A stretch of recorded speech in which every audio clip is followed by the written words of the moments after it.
Hi guys and welcome back to another FPL video. My name is FPL Meerkat and today we're going to be doing a dive into the pre-season.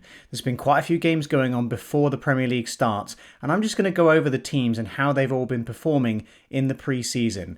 We all know the pre-season doesn't really account for much in terms of how teams are going to do well over the season, but I thought I'd just highlight how the teams have been getting on in the games, which players are starting and scoring all the goals and getting the assists, and how the teams have been performing as a whole based on their opposition. Obviously, some teams are going to have far worse looking results than others, depending on the strength of the team they've put out. But I'm going to do my best to give you all the information about all the goals and the assists, and if there's any standout players that we need to be looking at. So let's get into the video. Up first, we have Arsenal. Now, Arsenal have been one of, if not the most informed team over the whole pre-season. They have been on fire. That 5-1 win against Ipswich Town, that the 4-0 win against Chelsea, and of course that 6-0 win against Sevilla most recently. They are here to do business in the Premier League this year. 26 goals in 7 games, only losing one game, that behind closed doors game against Brentford. Three clean sheets, only 7 goals conceded. The Arsenal defenders looking really good. Their key player as well, Jesus, has been absolutely tearing it up. 7 goals and 2 assists. Nketiah as well, I think, is definitely worth a mention. 6 goals and 4 assists as well. Arsenal's front line has just been absolutely dominant over the pre-season. I'm almost looking at myself getting a triple up on Arsenal's attack. I'd say a double up is definitely worth the risk, considering how good they've been. Again, pre-season doesn't give us an exact indication of how well a team's going to do, but they've been playing some fairly decent teams and putting out a fairly strong lineup each time and been absolutely destroying. So I definitely think Arsenal is a team worth targeting. Up next is Aston Villa. Now, Aston Villa once again have been incredibly good form, winning 4 games and drawing 1 over the 5 games they've played. Scoring 10 goals is pretty decent. It's nowhere near the level of Arsenal, but it's pretty good for goals, and only 3 goals conceded is where I'm mainly looking at. 3 clean sheets, I believe, is their first 3 games they kept a clean sheet in, which is pretty good. I think the Aston Villa defence is looking fairly solid. Obviously, their key player, Bailly, you've probably heard all about him all over Twitter. He has been doing exceptionally well. He's been playing a lot of the games. He's come on as a sub and then he's been starting. So I think he'll be starting at the beginning of the season against Bournemouth. Bailly's definitely someone to be looking at. Other players were maybe worth a mention. Watkins has been performing okay. Diego Carlos as well, clearly showing his attacking threat with a goal there, as well as the potential to get clean sheets. I think he's displaced Mings in the starting lineup. Aston Villa certainly looking as well to be a team that means business this year. Digne as well getting an assist. He's looked very attacking in the pre-season games. I think he might be worth the risk over Cash. Cash, you're certainly getting more. He's more nailed on in terms of minutes, but Digne has that potential, higher assist potential and goal potential, I do believe, from the games that we've seen. But there could be some rotation with Young. He doesn't look too bad either. So yeah, Aston Villa, certainly a team worth keeping an eye on. Next is Bournemouth. Now, from the best teams over pre-season to quite definitively the worst team over pre-season, Bournemouth. 4 games played, 3 losses and only 1 win to Sheffield Wednesday. 4 goals scored, 6 goals conceded, and no clean sheets. Not really much to say about Bournemouth. Solanke's looked all right in pre-season, scored a couple of their goals. Not really many players to take notice of. Their defence was something I was hopefully going to look at, but 0 clean sheets. They conceded in every single game. I don't think anyone's going to be going anywhere near the Bournemouth players. I think they're really going to have to step up their game come the beginning of the Premier League season. Not really not a lot of positives in Bournemouth, to be honest. Solanke may be worth the punt, but I think there's better options at his price.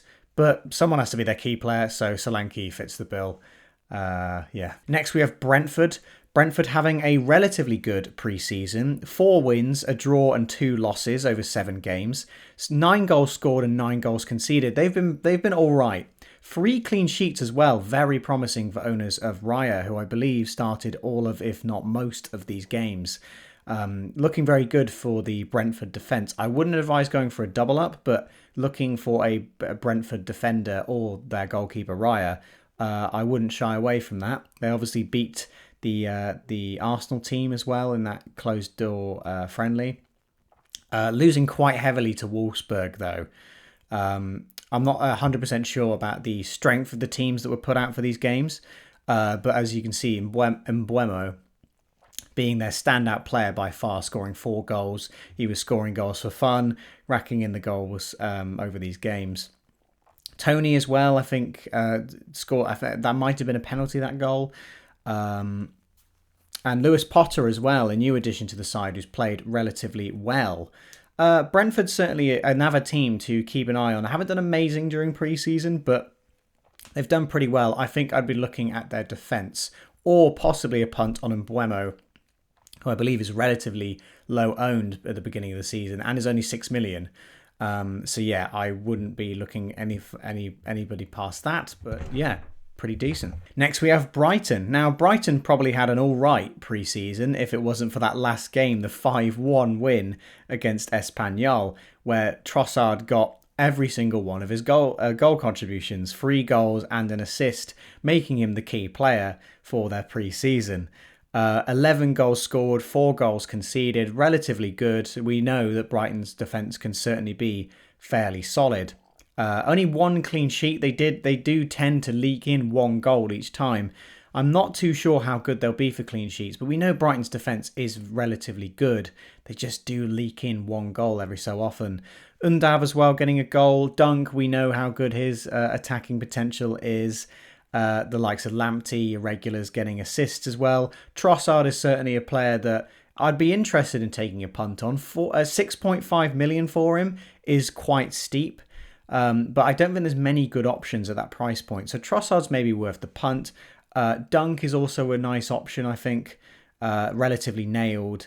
There's some all right potential from Brighton, I think. Next we have Chelsea. Now, despite the 3 wins and only 1 loss, Chelsea haven't looked that great during pre-season. They've had 2 games against Udinese, which they won relatively comfortably, but they didn't look that good in the games. And obviously they got smashed by Arsenal. They definitely look far off their best game. I don't think they're going to get off to a great start in the beginning of the season. Their first game against Everton is certainly worth targeting, but then they play the likes of Spurs. They have good fixtures at the beginning of the season, but I'm probably going to be steering clear of Chelsea players myself. Mount being their standout player with 2 goals.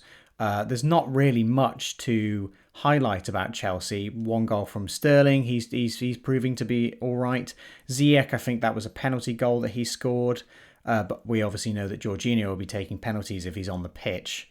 Relatively all right from Chelsea, but for their standards has been pretty poor. I think Mount is definitely worth looking at for that 8 million mid price point. I do think I prefer other players at that price. I forgot to mention with Arsenal, Saka seems to be on penalties. He's taken the last few, but that's because he's won them.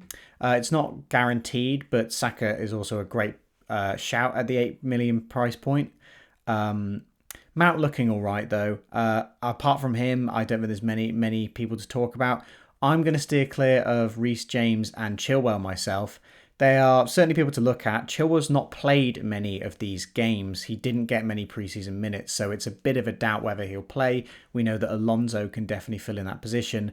And I've also seen recently that Chelsea are looking at signing a right back, which will potentially push Reece James to right centre back, and are also looking at signing Cucurella, trying to hijack that Man City deal, which might affect Chilwell's game time as well. I would personally steer clear of the Chelsea fullbacks, but we know their potential when they're at their best. So there's some options there for Chelsea. Next up, we have Crystal Palace. Now, this is some very small writing on this graphic because Crystal Palace have had a lot of games. They've had 9 in total where they've scored 22 goals and conceded 17. They've had a relatively good pre-season. That is 5 wins, 2 draws and 2 losses. That's relatively good. That's a relatively good set of results. So with so many preseason games has come a lot of rotation, but also some standout options. Zaha being their key man with 5 goals and 4 assists, but also Benteke with 3 goals and 5 assists. They're almost becoming that Kane and Son partnership, where if there's a goal, one of them scoring it and the other one is assisting it. They've both been in excellent form. It'll be interesting to see if Benteke starts the season. Edouard, I believe, scored 2 of the goals in that Montpellier game, their final game, and looked very good. So it'll be interesting to see who starts up front for Crystal Palace. And also Eze looked like he was in great form during that game. 2 goals and 2 assists as well for him. There is certainly some good options for good value from Crystal Palace. Their fixtures at the beginning of the season just don't back them up at the moment. So I'd be very much watching the Crystal Palace game against Arsenal, the first game of the season. I wouldn't be surprised if Crystal Palace come out and get a shock result against Arsenal. There's definitely some good value to be had in that Crystal Palace team. Next, we have Everton, who, despite getting off to probably the worst start out of any team, haven't done too bad. Their wins have come against Blackpool and Dynamo Kiev, so they haven't been the best of victories, and they have lost to Arsenal, and that Minnesota loss was very, very bad. We can maybe write that down as just having an off day, and it is pre-season. We will see results like this, these big losses to smaller teams. So I wouldn't look too much into it. Everton haven't shown that much promise. McNeil looks like a great signing, scoring 2 goals in that Kiev game. Dele Alli as well, proving to be very good. Calvert-Lewin hopefully will get a few more goals than just the one he scored in pre-season. Patterson is the player I've highlighted as their key player, getting 2 assists. He seems like he's really starting to own that right back position. I don't know how many minutes Coleman got at right back, but Patterson looks like he's really contending for a starting spot in the Everton team. At only 4 million, he could definitely potentially rival Nico Williams at that 4 million spot for a defender. He's providing great value. There's not really any other players I'd look in the Everton team. Their fixtures aren't great at the start of the season. They're all right. Patterson would be a great bench filler, but honestly, there's not too much else I would look at in Everton's side. Next, we have Fulham, who have again had an all-right pre-season. 2 wins, 1 draw and 1 loss. From the 4 games, they've scored 7 goals and conceded 7, just the 1 clean sheet. They obviously had a battering at the hands of Benfica, but apart from that one result, they've done okay. Mitrovic, obviously being their key player, 4 goals. If Fulham are scoring goals, Mitrovic is going to be part of them, scoring over half of their goals in pre-season. Paulinho as well is a player who I've liked the look of during the pre-season. He might be strengthening their defence slightly. I'm just a bit worried about their defence. Fulham, though, I have seen have just signed Bernd Leno from Arsenal, which is a great pickup in the defence. Their players have looked pretty good. I really like Wilson at Fulham. He's a great player. Don't know how good of an FPL asset he'll be at 6 million. Mitrovic is where you're going to look if you want a player. And obviously Andreas Pereira as well, a great bench filler at 4.5 million. Regular minutes. He got 2 assists as well. At 4.5 million, if you're looking for a bench midfielder, he is your go-to. There isn't many players I'd look at Fulham, but definitely those 2 I would keep in mind. Up next, we have Leeds. Now, Leeds, again, have had an all-right pre-season, but looked very, very good in their final game against Cagliari. 6-2 win. Again, a bit shaky in defence, but offensively, they look fantastic. Bamford back to his best as well, getting 2 goals. Rodrigo having a stunning performance with 4 goals.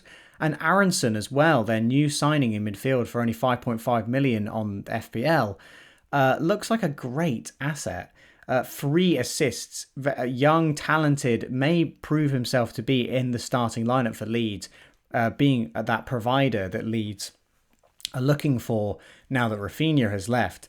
I wouldn't sleep on Leeds. Despite losing their 2 best players, they look like they mean business. 13 goals in 5 games. Obviously 6 of those coming in 1 game, but their final preseason game, they looked like they were really in form. They're certainly a team I'd be keeping my eye on with a few assets there. Bamford, I believe, is probably the best 7.5 million striker option. Rodrigo as well as a nice differential, and Aronson as well I really like the look of, and obviously Harrison as well, who might step up his game now Rafinha has gone. He might become a bit more of an asset, whereas Rafinha was taking a lot of the assists. Harrison might step up and get more now that there's that gap on that side of Leeds' game. Next we have Leicester. Leicester again had a very good pre-season. 4 wins, 1 draw and 1 loss. 14 goals scored, 7 conceded, over 2 a game that they've scored, and 2 clean sheets as well. Their defence has looked all right. It's a little shaky here and there, but they've looked pretty good. Obviously that 4-0 win against Hull. They haven't played many top teams is the issue, so they're very much be very cautious around their players and their form in pre-season because they haven't played many top teams. Barnes getting 3 goals. Look, he's looked decent in pre-season. Daka as well getting 3 goals. Vardy getting 2. Dewsbury Hall is the player who I've highlighted as the key player. 2 goals and 3 assists for a relatively cheap midfielder. He's certainly an interesting one to look at as a differential. His positioning would make you think he's not that good of an asset, but hey, Bruno Guimaraes as well, his positioning would make you think he's not that attacking of an asset, but the stats are right there as well. Maddison also having a relatively good preseason, 3 assists and 1 goal for him. Again, we all know how great Leicester's attack is. Their defence is still looking a little shaky for me. I don't think I'll be going anywhere near their defenders, but it'll be interesting to see who gets nailed. As we know, the likes of James Justin, I think Castaña's actually gotten injured again, or is it Pereira? I think Pereira might have gotten injured again. One of the two's gotten injured. Maybe one of them becomes more nailed, and we know their attacking potential. So if I was looking at Leicester right now, I might be taking a punt on one of their attackers, but for right now, I think they're a wait and see. Next, we have Liverpool. Liverpool's pre-season, they've been back to their best, even though they've had 3 wins and 3 losses. All of those losses have been when they've put out their B team. That Man United game, the starting 11 was subbed in partway through the game, but Man United were already in full flow by that point. I wouldn't take much notice of the games they lost. The games they won, however, though, they have looked very strong. Darwin Núñez getting 4 goals in a single game and then scoring in that Community Shield game. If you watched the Community Shield game, you'd have seen how active he was as a player. He is a player who's not just going to stand up top for Liverpool. He is going to come back, he's going to get the ball, and he's going to be getting that service from the likes of Trent Alexander-Arnold and Robertson and, of course, Salah. He looks like a great asset. His minutes aren't entirely nailed at the start of the season. Firmino did start the Community Shield. We don't know what's going to happen between the rotation of Núñez and Firmino for now, but there are a lot of great assets from Liverpool's team. 6 games played, 10 goals scored, 9 conceded, 2 clean sheets as well. Defensively solid again. When their starting 11 has been playing, there's a lot of different assets you can look at for Liverpool here. Diaz is someone who I haven't been that impressed with. He looked like he was playing well, but he's not really been in any chances to get returns. I think that 1 assist was he actually got fouled for a penalty, I believe. So Diaz might be someone to be a little cautious of. I know his ownership is incredibly high, and I think he will do well this season. But I think if you're looking to triple up on Liverpool, there could be better options. I think I'd prefer Darwin as a choice over Núñez. Darwin as a choice over Diaz. I'd love to hear you guys' thoughts on that, because obviously Darwin is $1 million cheaper and probably less nailed than Diaz is at the moment with Jota being out. But the likes of Trent Alexander-Arnold, Salah, Robertson looking on fire. Up next, we have Man City. Now, Man City have looked strong. They've looked very strong in pre-season until the Community Shield, where they looked a bit shaky. I am adamant that the signing of Haaland will be good in the long term for Man City, but it's going to take them time to adapt to a new system. Everyone has been crying out for a striker ever since Aguero left, and Jesus kind of filled in that position, but they haven't really been playing as a striker. They've been playing a lot of a false nine. I think they play better without a striker, in my opinion. Their play, their style of play, the quick passing cuts across the box. I don't know how much Haaland strengthens their team. As a player, he's incredible, but I just don't know how much he suits him. I could be completely wrong at that. We could be looking back at the end of the season and he's scored 25 goals. He's shattered records or something. But that's just my opinion on it. De Bruyne is someone who I've really been excited with during preseason. He looked great in that game against Club America. He looks like he's back to his best. But honestly, for Man City, it's very difficult to pick who is going to be playing. Foden started on the bench in the Community Shield, but looked great when he came on.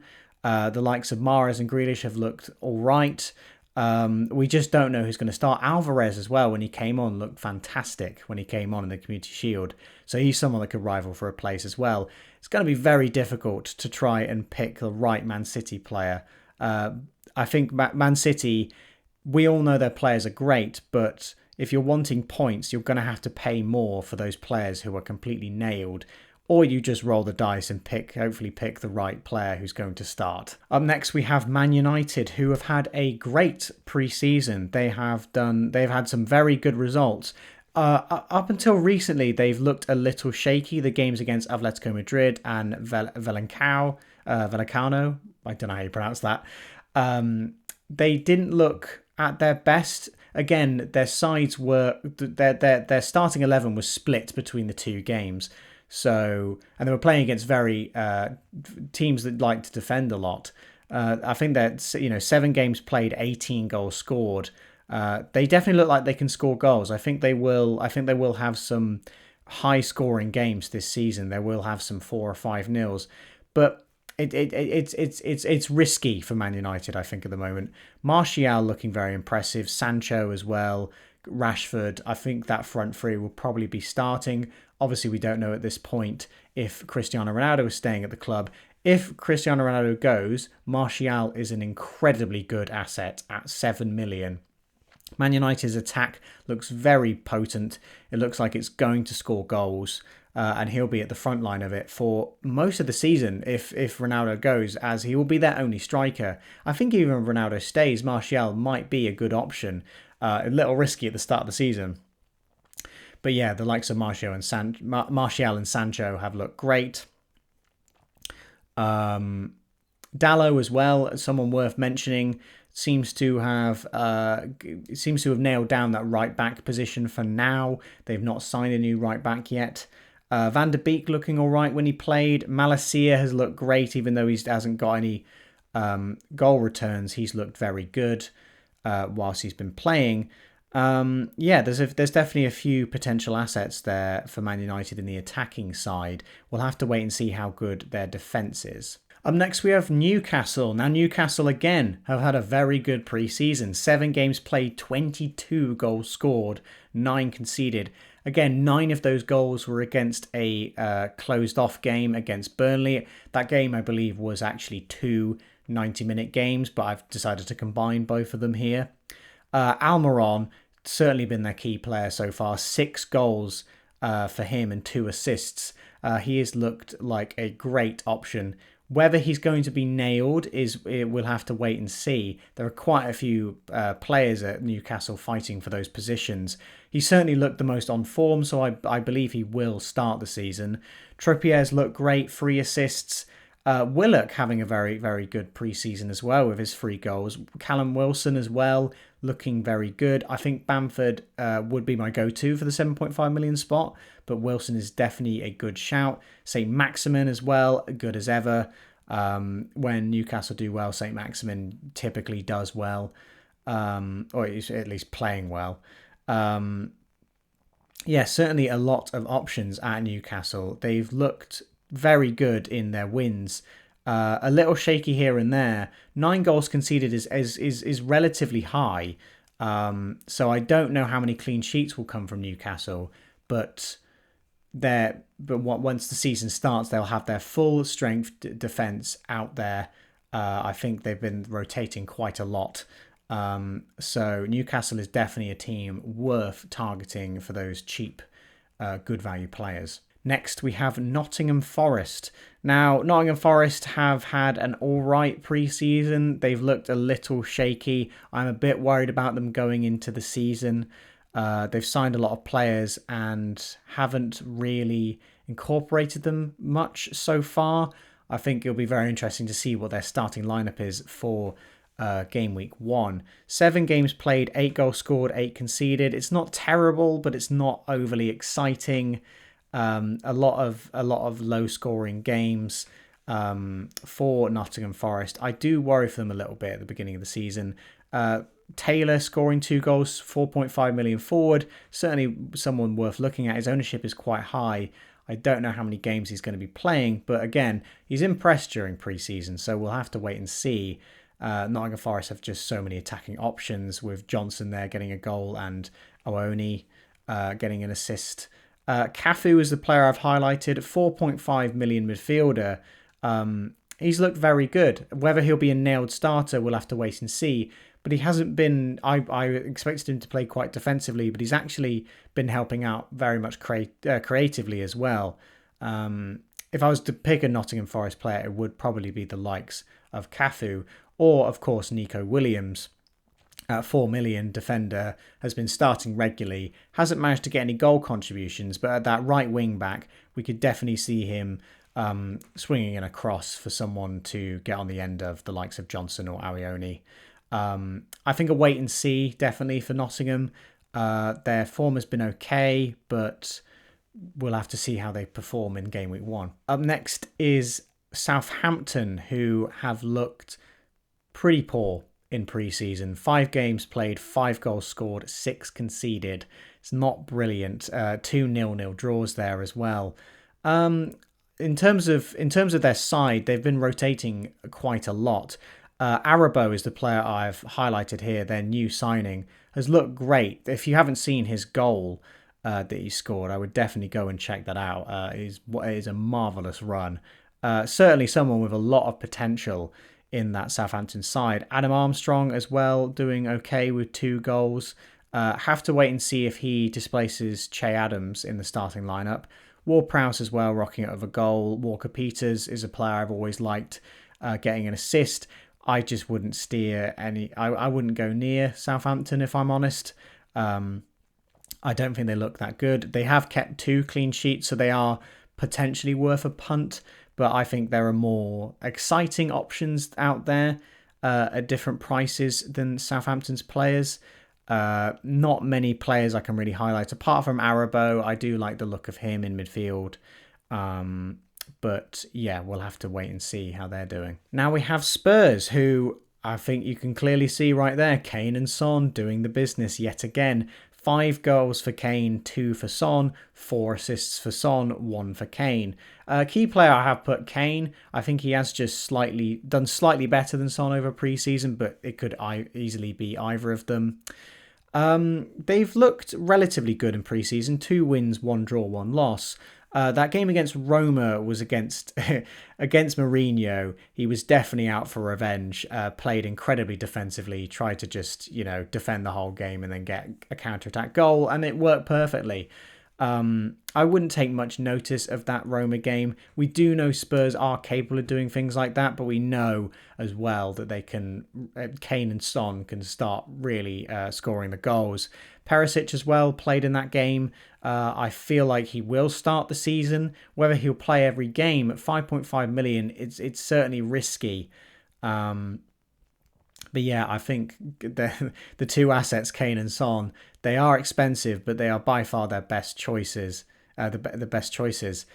Clean sheets, they didn't get any, but I don't believe they've played their full strength defence in any game so far. Obviously, Longley, their new signing, coming in as well.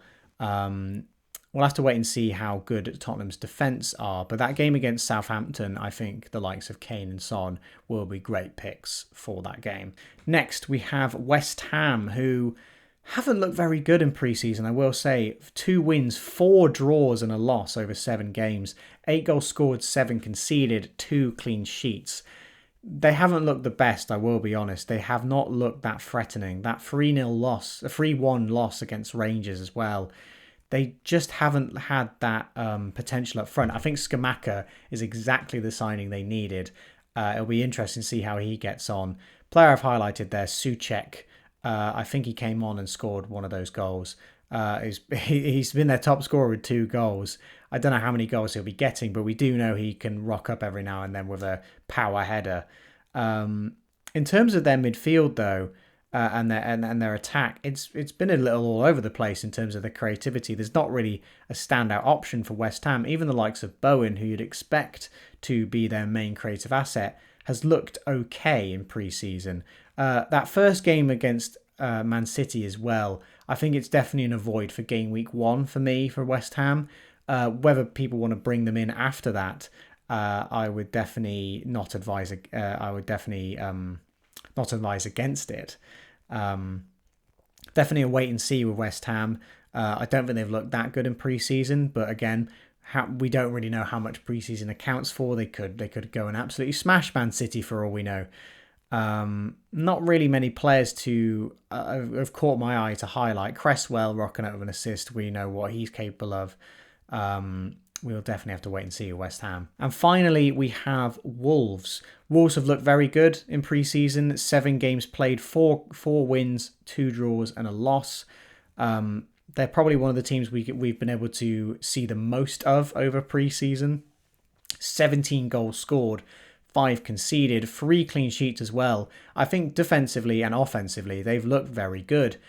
We obviously know how good Wolves' defence can be. They definitely look like they've turned over a new leaf compared to their form last year. I think they'll definitely be a lot stronger this year. Player I've highlighted there, Neto. It could easily have been Podence as well. I think Podence has looked great. Obviously, with the injury of Jimenez, they've had to switch around where players are playing recently. I believe Podence has been playing in a false 9 position with Neto feeding off of him.